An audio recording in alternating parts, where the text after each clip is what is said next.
আসসালামু আলাইকুম ভিউয়ার্স। আজকে আমি রান্না করেছিলাম কই মাছ। সবাই খেয়ে এত প্রশংসা করছিল, তাই ভাবলাম আপনাদের সাথে একটু শেয়ার করাই যায়।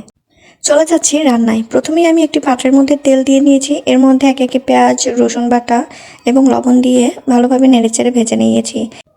এবারে সামান্য পানি অ্যাড করে এর মধ্যে হলুদ গুঁড়ো এবং মরিচ গুঁড়ো দিয়ে মশলাটাকে ভালোভাবে কষাতে হবে। 2 থেকে 3 মিনিট কষানোর পর তেলটা উপরে উঠে আসবে, তখন এর মধ্যে পানি অ্যাড করে দিব। এবারে ধুয়ে রাখা আলু এবং আঁকড়ি আমি এর মধ্যে দিয়ে ভালোভাবে নেড়েচেড়ে ঢেকে দেব 5 মিনিট ভালোভাবে কষানোর জন্য।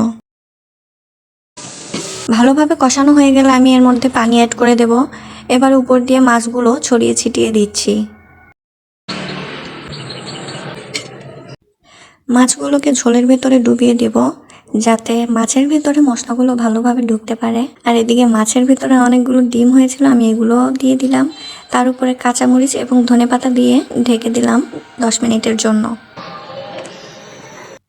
10-12 মিনিট পর এসে দেখি একদম পারফেক্টভাবে হয়ে গেছে। কালারটা যেমন সুন্দর এসেছে, তেমনই সুন্দর গ্রান বেরিয়েছে। এবার আমি চুলাটা অফ করে দিলাম। আর আপনারা প্লিজ চ্যানেলটি সাবস্ক্রাইব করে দিবেন।